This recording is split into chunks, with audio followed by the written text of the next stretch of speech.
పూరా local.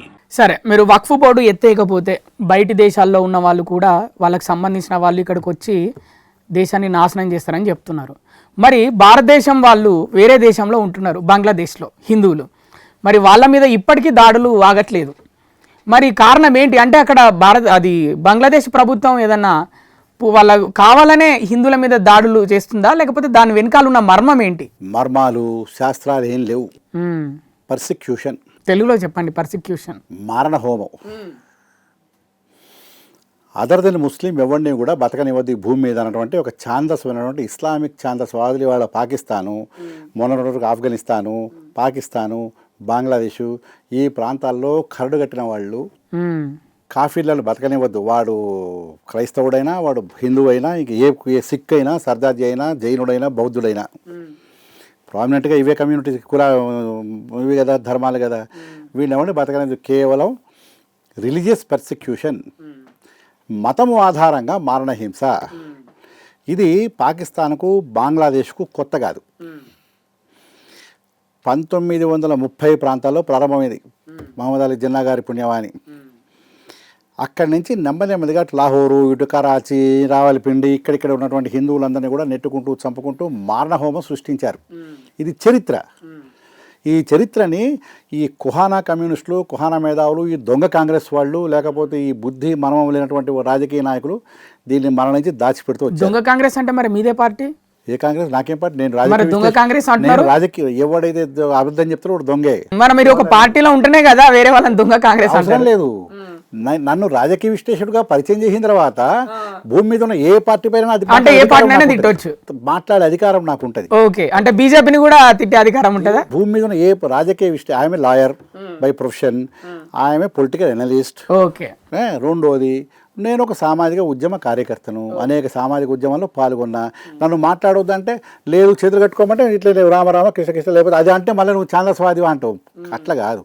So అది అసలు ఇది అనవసరమైన టాపిక్. కానీ పాయింట్ ఏంటంటే రిలీజియస్ పర్సిక్యూషన్ చేస్తున్నప్పుడు మతము పేరిట మారణహోమం అన్నది ఇస్లాం ఆధారంగా జరుగుతుంది. గతంలో ఒకప్పుడు ఎప్పుడో జ్యూస్ మీద క్రిస్టియన్లు, యూదుల పైన అక్కడ జరుగుతున్నటువంటి పోరాటం కూడా అదే కదా, పాలస్తీనా, ఇజ్రాయెల్, తర్వాత అట్లాగే ఈ రిలీజియస్ పర్సిక్యూషన్కు ప్రధాన కేంద్రము తదనంతర కాలంలో పాకిస్తాన్ అయింది.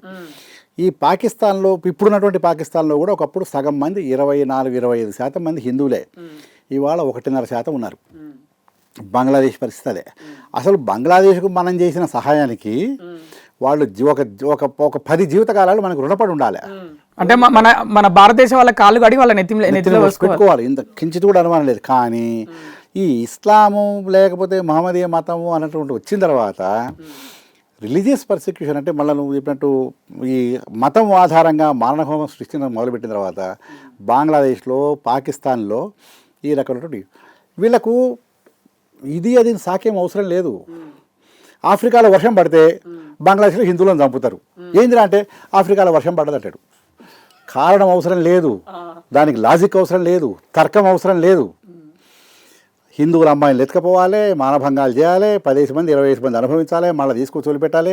హిందువుల అమ్మాయిలు పెళ్ళిళ్ళు కానివ్వరు, వాళ్ళని చదవనివ్వరు, వాళ్ళని ఆడనియరు, పాడనియరు, ఉండనియరు, బయటకు రానియరు. ఎట్లా బతకాలి? నేను మిమ్మల్ని అడిగే ప్రశ్న ఏంటంటే, ఇప్పుడు నన్ను ఇట్లా ఎటకారంగా నువ్వు పార్టీయా ఇంకోటాని కాదు, బంగ్లాదేశ్లో జరుగుతున్నటువంటి, పాకిస్తాన్లో జరుగుతున్నటువంటి, ఆఫ్ఘనిస్తాన్ తదితర ప్రాంతాల్లో జరుగుతున్నటువంటి హిందువులపైన దాడులను మీలాంటి మేధావులు, జర్నలిస్టులు అందరూ మేధావులే కదా, భూమి మీద మీరు పుట్టిన తర్వాతనే దేవుడు మీకు తెలివితేటలు పుట్టించింది కదా, మీరు దీనిపైన జరుగుతున్నటువంటి మత కలవలను ఎందుకు ఖండించరు అని ఎందుకు అడగరు? ఎవరినైనా మేము అడుగుతున్నాం కదా మిమ్మల్ని, రాజకీయ విశ్లేషకులు అన్నారు కదా. అడుగుతున్నాయి. ఇప్పుడు ఎవరైతే వీటిని సమర్థిస్తున్నారో ఈ సోకాళ్ళు విప్లవకారులు, సెక్యులరిస్టులు, లేకపోతే ఇంకోటి మన దొంగ కాంగ్రెస్ అంటే వాడు దొంగ నీకేం తెలుసు అంటావు. వాళ్ళు కాంగ్రెస్ అని లేకపోతే కమ్యూనిస్ట్ నాయకుడిని తీసుకొచ్చి అరే నీ స్టాండ్ ఏంది? ఇప్పుడు మన దగ్గర గొంతులు దించుకునే వాళ్ళు ఉన్నారు కదా, విప్లవం పేరు మీద లేకపోతే సెక్యులరిజం పేరు మీద. వీళ్ళని పిలిచి వీళ్ళని అడగాలి కదా, ఏంది ఇప్పుడు దీనిపైన ఏం జరుగుతున్నది? మతం ఏంటి, హింస ఏంటి? ఈ రెండు వేరే. మతం ఆధారంగా జరుగుతున్నది వీళ్ళు ఎందుకు ఖండించరు? ఇవాళ ఎక్కడైనా ఒక హిందూ ఎవరైనా ఒక మైనార్టీ పైన అటాక్ చేస్తే కుప్పలుగా వ్యాసాలు పత్రికల వ్యాసాలు రాసి ఇంటర్వ్యూలు ఇచ్చి బయటలు ఇచ్చి యూట్యూబ్లో గందరగోళం చేసేవాళ్ళు ఈ పర్సిక్యూషన్ పైన ఇవాళ బంగ్లాదేశ్లో జరుగుతున్నటువంటి పాకిస్తాన్లో జరుగుతున్నటువంటి హిందువుల పైన దాడిని ఎందుకు ఖండించరు? ఇంతకంటే దుర్మార్గం ఏంటంటే అసలు లేటెస్ట్గా నిన్న జరిగిన ఉదాహరణ చెప్తా. బంగ్లాదేశ్లో ప్రపంచంలో ఉన్న అన్ని దేశాల్లో హిందూ ధర్మం కోసము కృష్ణతత్వాన్ని వ్యాప్తి చేయడం కోసం కృష్ణుడు చెప్పినట్టు భగవద్గీతలో ఉన్నటువంటి స్ఫూర్తిని ప్రజలకు అందించడం కోసం ప్రజలను ధర్మ మార్గం వైపు తీసుకుపోవడం కోసం ఇస్కాన్ అనేటువంటి సంస్థ పనిచేస్తున్నది. బంగ్లాదేశ్లో కూడా పనిచేస్తున్నది. ప్రపంచంలో ఎక్కడా లేని ఒక బంగ్లాదేశ్లో అది తీవ్రవాద సంస్థ అయిపోయిందా? ఎట్లయింది? నువ్వు అసలు ఏ ప్రాతిపదికన దాన్ని తీవ్రవాద సంస్థగా గుర్తించడం? ఏదైనా చేస్తూ పట్టుబడ్డా, బాంబులు చేసిండా, లేదా హత్య చేసిండా, ఏం చేసిండు? ఆ స్వామిది కృష్ణదాస్ గారి వాళ్ళ ఆ స్వామిని ఎందుకు అరెస్ట్ చేసినావు? ఇవాళ దాన్ని అరెస్ట్ అయిన మరుక్షణమే అటార్నీ జనరల్ లాంటి వాడు లైన్లోకి వచ్చేసి దీన్ని బ్యాన్ చేయాలంటే ఏం బ్యాన్? ఆ లెక్కన ఇక్కడ ఉన్నటువంటి ఈ ఓవైసీని అయితే తన్ని కొట్టాలి, మళ్ళీ అవుపడకుండా కొట్టి పాకిస్తాన్కో లేకపోతే కరాచీ అవతల వేయాలి. ఇప్పుడు ఈ జమాతే ఇస్లాములు లేకపోతే ఇక్కడ ఉన్నటువంటి ఎంఐఎం పార్టీలు ఇవి మతతత్వ పార్టీలు, కానీ హరే రామ హరే కృష్ణ కృష్ణ కృష్ణ హరే హరే అని చెప్పేటటువంటి వాళ్ళు మతతత్వవాదులు ఎట్లయినరు, వాళ్ళు హింసావాదులు ఎట్లయినరు. ఇవాళ అసలు హింసకు వ్యతిరేకం ఇస్కాన్. అటువంటిది ఆయన కృష్ణతత్వాన్ని బోధించుకుంటున్నాడు, రామరామ కృష్ణ కృష్ణ అన్నాడు, భగవద్గీతలో 2 శ్లోకాలు నేర్పుతున్నాడు. దీని ప్రభుత్వము ఒక పకడ్బందీగా ప్రణాళికాబద్ధంగా ఈ ఇస్కాన్ను ఇవాళ ఒక తీవ్రవాద సంస్థగా చెప్పి దీన్ని బ్యాన్ చేయాలని చూడడం, దీన్ని రద్దు చేయాలని చూడడం ఎంతవరకు న్యాయం? దీన్ని ఎవరు ఎందుకు మాట్లాడరు? భారతదేశంలో ఉన్న హిందువులు ముఖ్యంగా ఈ సోకాళ్ళు సెక్యులరిస్టులు. ఈ రాహుల్ గాంధీ ఖండిస్తాడా, ఖండియాడా? నేను డైరెక్ట్గా అడుగుతాను. ఇప్పుడు ఇందాక అడిగిన కదా దొంగ కాంగ్రెస్ అంటే రాహుల్ గాంధీ కండెమిట్. ప్రియాంక ఎంపీ అయింది కదా, ఆమె ఖండెం చేయమనండి. బంగ్లాదేశ్లో హిందువులపైన జరుగుతారు దుర్మార్గము, ఇది మేము భరించము అని ఒక స్టేట్మెంట్ ఎందుకు ఇయ్యారు ఇప్పటివరకు? సరే, ఎందుకు అని అడుగుతున్నారు. కమ్యూనిస్టులు ఎందుకు ఇయ్యారు? ఈ ప్రపంచ కార్మికులారా ఏకంగా అని చెప్పే కొన్ని పార్టీలు ఉన్నాయి కదా, మరి అవన్నీ వాళ్ళు ఏకం కావద్దా? బంగ్లాదేశ్లో ప్రజలు ఏకం కావద్దా? వాళ్ళ బంచిచెట్లుగా వాళ్ళకి మానవ హక్కులు లేవా? ఈ మానవ హక్కుల పేరు మీద పోరాటం చేసినటువంటి గత 3-4 దశాబ్దాలుగా ఇదే తెలంగాణలో ఇదే ఉస్మానియా కేంద్రంగా పనిచేసిన వాళ్ళు ఒక్కళ్ళు నోరు మీద పరే నోళ్ళు పడిపోయినాయా? కాబట్టి రిలీజియస్ పర్సిక్యూషన్ పేరు మీద జరుగుతున్నటువంటి వాటిని ఖండించాలి. దీంట్లో మర్మం లేదు, తర్మం లేదు. దీన్ని ఎట్లా చూడాలి కాదు, స్ట్రెయిట్ అవే హిందువులను చంపవాలి, భయోత్పాదం సృష్టించాలి. తద్వారా దాని ప్రభావం భారతదేశం మీద పడాలి. ఈ భారతదేశంలో కూడా దీని ప్రభావం కారణంగా జాతీయ అంతర్జాతీయ స్థాయిలో కొంత అల్లకల్లలో జరరేగాలి. దీని రాజకీయ ప్రయోజనం, ఆర్థిక ప్రయోజనం పొందాలి. ఇది కుట్ర. బంగ్లాదేశ్లో హిందువుల మీద జరుగుతున్న దాడుల వెనకాల ఇది కుట్ర. పాకిస్తాను, ఆఫ్ఘనిస్తాను ఇప్పుడు ఏ ప్రాణం లేని ఒక బొమ్మ గౌతమ బుద్ధుడు విగ్రహం ఆఫ్ఘనిస్తాన్లో నువ్వు ఎందుకు కూలగొట్టావే? నీ ఇప్పుడు ఈ సహనం, మత సహనం ఏదేదో ఇదని చెప్పిన వాళ్ళు మరి వాళ్ళకి సహనం అవసరం లేదని చెప్పరా మీరెవరు? ఆఫ్ఘనిస్తాన్లో బుద్ధుడు విగ్రహాలు ఉన్నాయి. బుద్ధుడు శాంతినేగా చెప్పింది. బుద్ధుడే బాణాలు గిణాలు పట్టుకుని బాంబులు వేయలే కదా.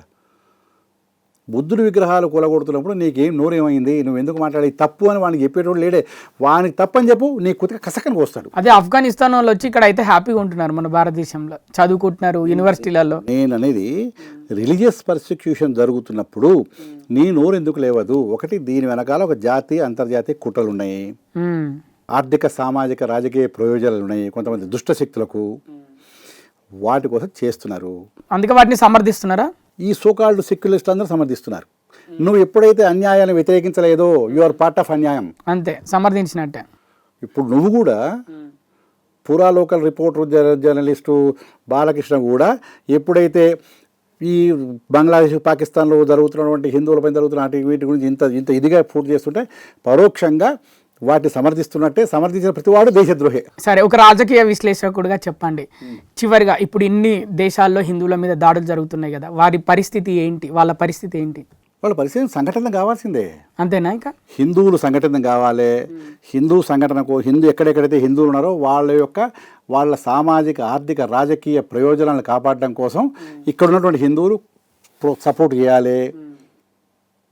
అది ఒక స్థాయిలో జరుగుతున్నది, కానీ సరిపోవడం లేదు. ఎందుకంటే అవతల పక్క ప్రభుత్వాలు హిందువులపైన దాడి చేస్తున్నాయి.